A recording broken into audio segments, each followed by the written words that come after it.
જય ઠાકર, જય માતાજી, રામ રામ। કેમ છો મિત્રો? મોજમાં? આપણે પણ એકદમ મોજમાં। તો ચાલો આજના વ્લોગની શરૂઆત કરીએ। આજના 5:45 જેવું થયું છે અને મોજમાં એટલે કે ભાઈ આપણે જે આપણી ગાયો છે એના માટે શેડનું કામ કરવાનું છે।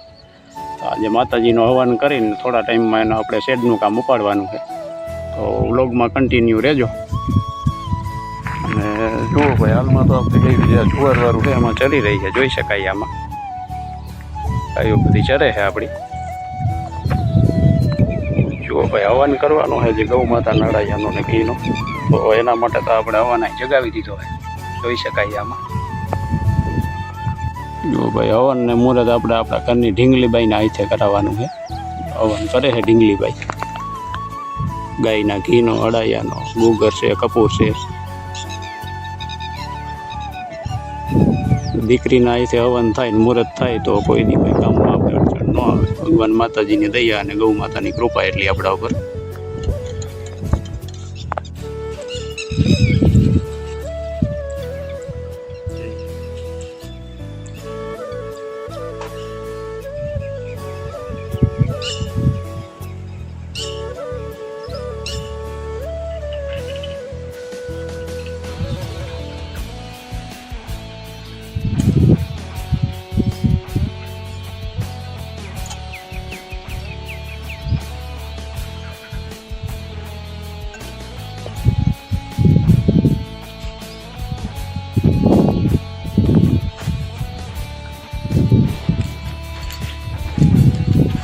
જુઓ ભાઈ આમાં ગુગર છે, ગાનું ઘી છે, આમાં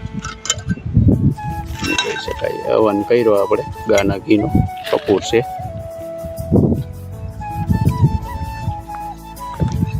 ઢીંગલીબાઈ એના હાથે મુહૂર્ત કરે।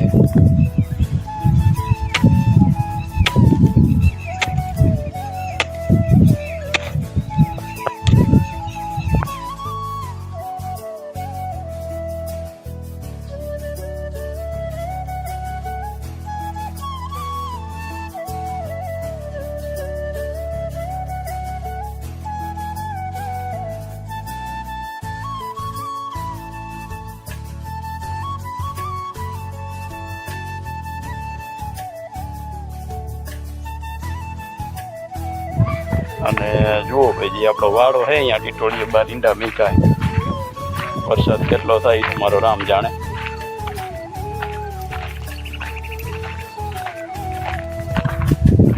આ બાજુ ટીટોળીએ ઈંડા મીકા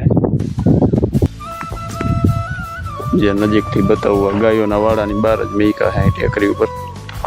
હાલ ખાડો નથી પણ અહીંયા થોડીક ટેકરી છે, હવે વરસાદ થાય એટલું સાચું। જો અહીંયા ઈંડા મીકા છે ટીટોળીએ એના।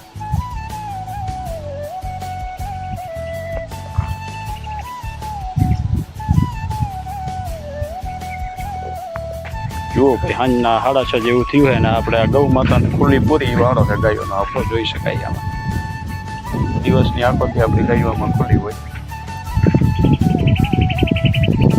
એ આપણે આમાં પૂરી ને છૂટી હોય આખો દી તો ગાયોને પણ આરામ મળે। આ ગાયોનો વાળો છે।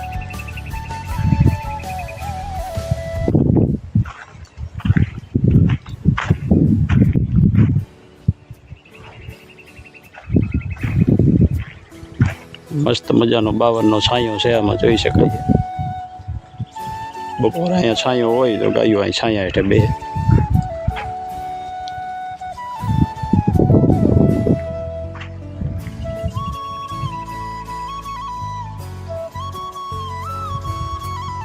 તો આપણી ઓલી બાજુ ચરે છે આમાં, જોઈ શકાય છે જુવાર વાળું છે એમાં।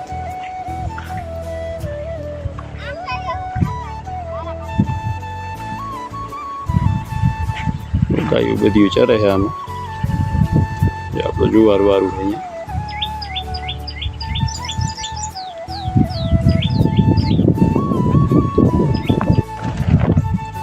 ચાલો ભાઈ, આજના 6:30 જેવું થયું છે અને ભગવાન માતાજીની કૃપા અને ગૌ માતાના આશીર્વાદથી હવનનું કામ આપણે પૂરું થયું।